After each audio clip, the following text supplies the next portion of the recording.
लेकिन आज ये देखिए कि जगदीप धनखड़ के इस्तीफे पर कांग्रेस नेता कैसे आंसू बहा रहे। कांग्रेस कह रही है कि जगदीप धनखड़ बहुत ज्ञानी आदमी है, उन्होंने हमेशा किसानों की बात की। जगदीप धनखड़ का इस्तीफा भारत के इतिहास का काला दिन है। सुनिए कांग्रेस के नेताओं को, फिर आपको बताता हूं कि संजय राउत से लेकर और वो किसान नेता राकेश टिकैत तक कूद पड़े हैं भाई जगदीप धनखड़ के लिए। क्या बोल रहे हैं वो दिखाऊंगा, पहले कांग्रेस के नेताओं को सुनिए। चौंकाने वाला है। मैं उनसे आग्रह करूंगा वो पुनर्विचार करें। वो संसदीय ज्ञान के धनी थे और कृषक आंदोलन और किसानों की आवाज उठाने वाले थे। ये संसदीय इतिहास का काला दिन है जब एक उपराष्ट्रपति जी अपना कार्यकाल पूरा नहीं कर पा रहे हैं।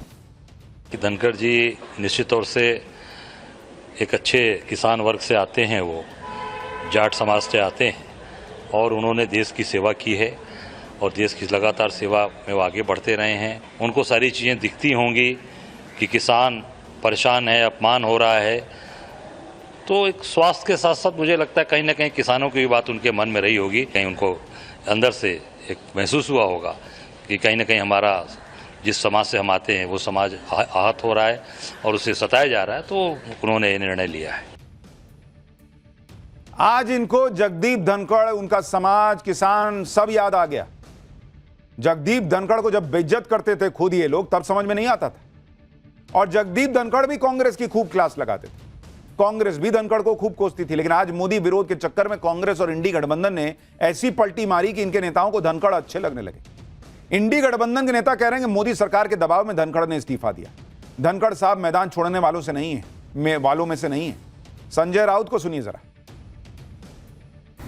जो कारण दिया है उनकी हेल्थ का मैं मानने को तैयार नहीं। वो बहुत ही स्वस्थ आदमी है, खुश मिजाज आदमी है, वैसे मैदान छोड़ने वाले आदमी तो नहीं है। हमारे उनसे मतभेद हो सकते हैं, लेकिन मैं उनको जो देखता हूँ वो सहजता से मैदान छोड़ने वाली व्यक्ति नहीं है, वो लड़ने वाले आदमी। आप ये भी देखिए कि उपराष्ट्रपति पद से जगदीप धनखड़ के इस्तीफे से राकेश टिकैत जैसे लोग भी दुखी हैं। राकेश टिकैत कह रहे हैं कि जगदीप धनखड़ ने इस्तीफा दिया नहीं है, उनसे इस्तीफा लिया गया है। राकेश टिकैत कह रहे हैं कि लोगों ने फोन करके उन्हें यह जानकारी दी है। सुनिए राकेश टिकैत को, फिर इस्तीफा दिया गया, लिया गया, उसकी इनसाइड स्टोरी भी बताता हूं। हमारे पास में फोन आए, उन्होंने कहा जी इस्तीफा दुआया उसे कह के। नहीं तो जाट तो भाई मरता हुआ खाट पर भी जमीन नाम नहीं करता हो किसी के। जमीन नाम भी बालकों के मरने के बाद हो। जिंदगी किसने करी हो तो बता दो। इस्तीफा दे नहीं सकता था, यानी इस्तीफा लिया। ये तो उपराष्ट्रपति का पद है, कौन छोटा लग रहा, कोई ना कोई प्रेशर डाल रहा होगा जब लिया। ये लोग किस तरह से रंग बदलते हैं वो आपने कल से आज तक में देख लिया। लेकिन जहां तक बात जगदीप धनखड़ के इस्तीफे की असली वजह की है, तो आपको एक एक बात डिटेल में बताता हूं कि आखिर अचानक ऐसा क्या हुआ कि धनखड़ ने कुर्सी छोड़ी। धनखड़ ने इस्तीफे में अपनी सेहत का हवाला दिया कि उनकी सेहत ठीक नहीं रहती। लेकिन विपक्ष ने अपनी राजनीति में इसमें पीएम मोदी को घसीट लिया और अपनी कहानियां इसी पर बता रहे हैं। पहले आप विपक्ष को सुन लीजिए, फिर आपको इस्तीफे की असली वजह बताऊं। स्वास्थ्य का खराब हो सकता तो एम्स जैसे बहुत ही बढ़िया हॉस्पिटल है, इसका इलाज हम करवा देंगे। और ऐसी कौन सी बड़ी स्वास्थ्य की मुद्दा है उपराष्ट्रपति का?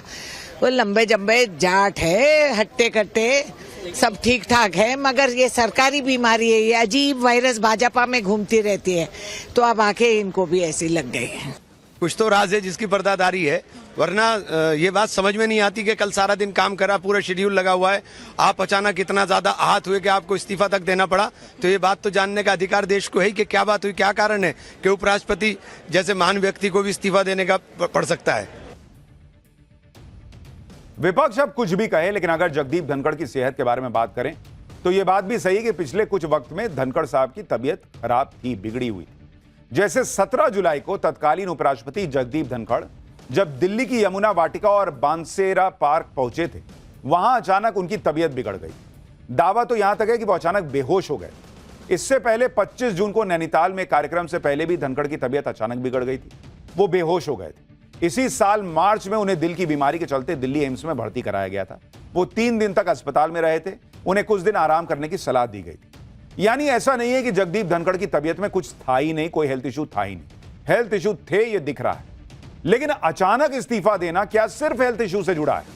हेल्थ इशू एकमात्र फैक्टर था, यह बात आसानी से गले नहीं उतर रही, क्योंकि 12 दिन पहले ही यानी 10 जुलाई को जगदीप धनखड़ ने खुद एक कार्यक्रम में कहा था कि वो अगस्त 2027 तक रिटायर नहीं होने वाले। सुनिए उनका बयान, 10-12 दिन पहले उन्होंने क्या कहा। I will retire at the right time. August 2027. Subject to divine intervention.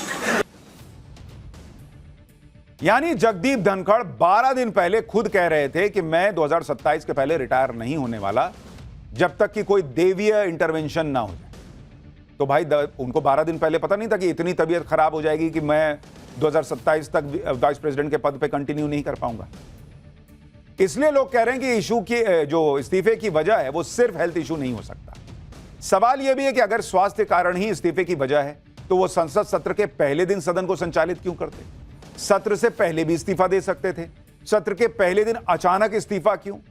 दूसरी बात, कल शाम तक जगदीप धनखड़ के इस्तीफे की कोई चर्चा नहीं थी, कोई हवा नहीं थी। वो तो आज सुबह 10 बजे के लिए बिजनेस एडवाइजरी कमेटी का बैठक प्लान कर चुके थे। तीसरी बात, उनका 23 जुलाई का जयपुर जाने का दौरा तय था, यानी कल तक वो फ्यूचर प्लानिंग में लगे थे और रात को अचानक उनके इस्तीफे की खबर आ गई। चौथी बात, ऐसी कौन सी बीमारी है जिसके लिए छुट्टी नहीं मिलती, और ऐसी कौन सी बीमारी है जो 2027 तक ठीक नहीं होती? भाई लोग कह रहे हैं अगर कोई बीमारी भी थी तो छुट्टी लेके इलाज करा लेते। भाई 2027 तक कार्यकाल था। यही वजह है कि विपक्ष उनके इस्तीफे पर सवाल उठा रहा। अखिलेश यादव कह रहे हैं कि दाल में जरूर कुछ काला है। एक बार अखिलेश यादव को भी सुन। और अगर उन्होंने स्वास्थ्य को लेकर के रिजाइन किया है तो उनके पूरा सम्मान, और अगर फेयरवेल की दावत और जो फेयरवेल का एक ट्रेडिशन होता है, कम से कम सरकार को वो उनके लिए करना चाहिए। बीजेपी के लोग हालचाल नहीं पूछने जा रहे हैं, फेयरवेल नहीं हो रहा है, तो कहीं ना कहीं दाल में कुछ काला है। अगर जगदीप धनखड़ के इस्तीफे की वजह स्वास्थ्य नहीं है तो फिर सवाल है कि जगदीप धनखड़ ने इस्तीफा दिया क्यों?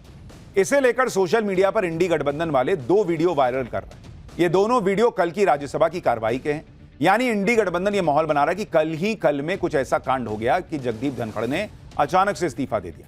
पहले आप ये दोनों वीडियो देखिए, फिर बताऊंगा कि कैसे इन वीडियो को जगदीप धनखड़ के इस्तीफे से जोड़ा जा रहा है।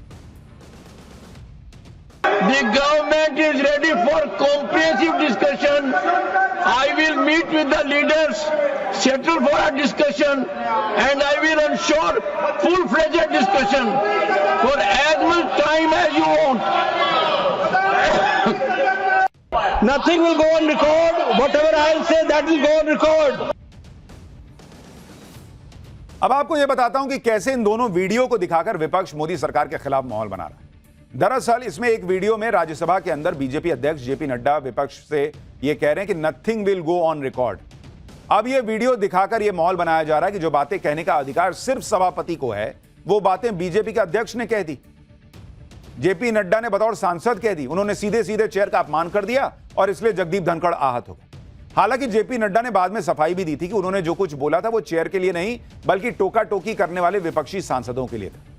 दूसरे वीडियो में जगदीप धनखड़ सभापति के तौर पर विपक्ष को आश्वासन दे रहे हैं कि वो ऑपरेशन सिंदूर के विपक्ष को चर्चा का पूरा मौका देंगे। उन्होंने सदन में विपक्ष के नेता मल्लिकार्जुन खड़गे को बोलने का पूरा मौका भी दिया।